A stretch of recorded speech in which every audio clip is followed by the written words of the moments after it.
Welcome to westernslope.now.com. Meteorologist Russ Pappas here, taking a look off to the east. Mount Garfield, the Grand Mesa, lowered clouds, a little bit of snow has crept down from the Grand Mesa. We also had a little bit of snow just north of the Grand Junction deserts, up into the Book Cliffs, up on the Rhone and the Tavaputs, also the Uncompahgre. So yeah, this first major storm of the season performed exactly like we expected. And it had a blow with the temperatures. Now, so far, and it's okay, it's about 4 o'clock on October the 12th, Tuesday. I don't think we're going to get any warmer than this, even though these are unofficial. Low 50s at Montrose, 55 at Grand Junction. We should be greater than 10 degrees warmer. 67 is the average high at Montrose, 69 the average high at Grand Junction. It's going to be hard pressed to get our temperatures back to the upper 60s, near 70-degree readings in this forecast period. I'll show you the extended forecast. There's very little temperature increases. With that cloud coverage, and it's kind of been a bit of a gray J day, if you will. Upper 40s right now for many locations, and so we're going to continue with that. Cooler than average temperatures. Basically the same forecast. Afternoon high temperatures on Wednesday. We'll have partly cloudy skies, and we will also maintain a very light breeze. Any snow that does continue early Wednesday morning will probably benefit the Front Range and the northern mountains. Denver's looking at some snow for Thursday. We're looking at another round of snow and rain and a reinforcement of the colder temperatures for Thursday as well, and I'll talk about that in just a moment. You may have heard those winds early this morning as the prefrontal winds swept in, near 40-mile-per-hour wind blasts for Grand Junction, Delta, and Montrose. Saw a near 50-mile-per-hour blast in some of the observation sites across the Grand Valley. So yeah, most of our strong wind were felt pre-dawn. Wind speeds right now a little bit more subdued, 15 to 25 miles per hour out of the south-southeast for some areas, but primarily out of the west for most. Now the wind direction will switch to the majority of the southern direction and southeastern direction on Wednesday. And again, that'll be a really good benefactor for the northern mountains tomorrow morning. This morning, upper 30s, low 40s. The average low temperature at Grand Junction is 41. So that's right about where we should be. How you felt this morning, right where we should be, mid-October. And with Montrose checking in at 37 degrees, our average low is 38. So not too far from the average. Tomorrow morning, we go cooler, and this really begins a stretch of cold mornings. Mid-30s, near freezing, that's about the order of business. Some areas are going to be under freeze warnings, specifically Routt County, northwest corner of Colorado, and all the way down to the Four Corners region, Cortez, portions of Durango. These areas are going to be at sub-freezing, so this is the night where you need to pay attention to your pipes, your plants, your pets, anything that's going to be left outside exposed. You might want to tend to it. Those freeze warnings will expire Wednesday morning, 10 a.m., so that begins tonight through tomorrow morning. Also, we still have a winter storm warning for the San Juans, and we still have a winter weather advisory for the Grand Mesa locally, but that also includes any area highlighted in the blue or off blue, purplish. That includes the Central Mountain Core, the Aspen, the Vale, Steamboat Springs, Crested Butte, Monarch Pass. These areas, sunlight, are going to continue with a little bit of lingering snow tonight.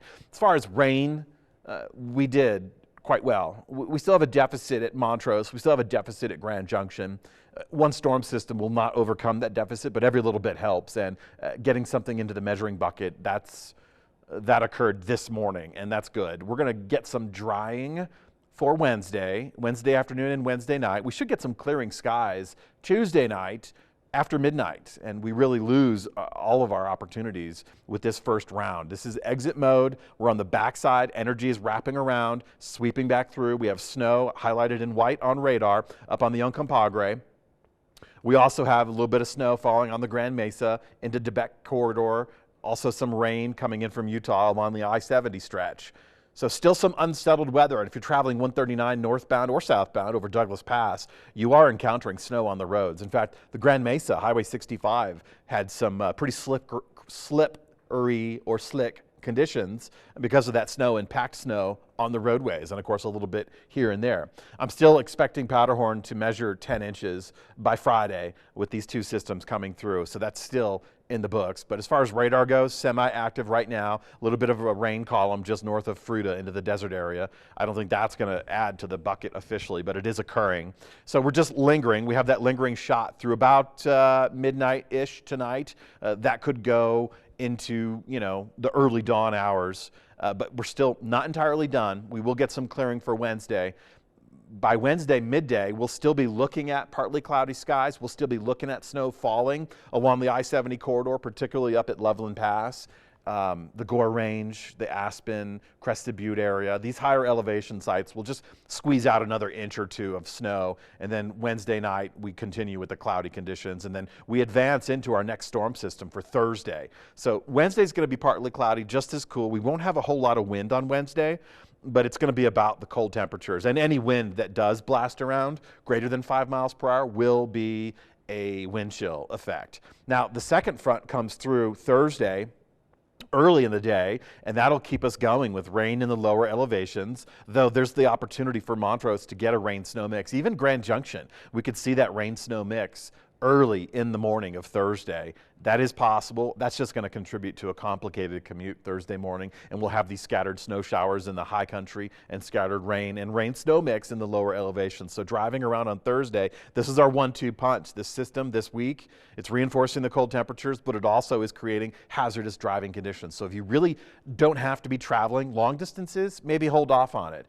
Wednesday's a break. Friday's a break. We get into this upcoming weekend.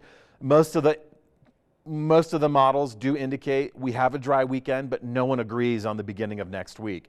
And beginning of next week, as it turns out, some of the models think that we're going to actually warm up to the near averages, but I think we're going to go unsettled. It just all depends on where this system, where this area of low pressure sets up and moves through, will determine our next week weather. So in the meantime, we're going to focus on lingering showers Tuesday night, just past midnight.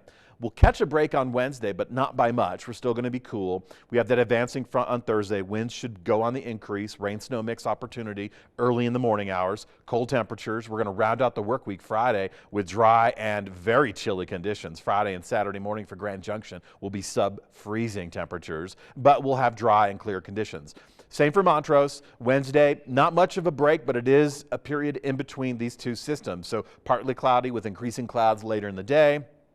Early morning lingering shot, probably not for Montrose. Again, that's mostly north of I-70, but Thursday morning could be Montrose. That could be our opportunity for a rain-snow mix. We could get some light snow pre-dawn, rain snow just after dawn, and then rain showers towards the noon hour. So it's kind of a fine line. We're going to be cold enough, and it's not going to be an ideal day to be outside traveling or commuting, but take it easy, be careful. Same situation Friday night into Sunday morning. We're going to be dealing with sub-freezing temperatures. So pipes, plants, pets, and even people for that matter, be mindful of the 4 Ps of cold weather because those are going to be felt. Those impacts will be felt greatly amongst those. But chilly starts for the weekend, clear and dry conditions for the weekend. It's just we're not going to be where we should be for the temperatures, but this is mid-October and we do get crazy Colorado weather.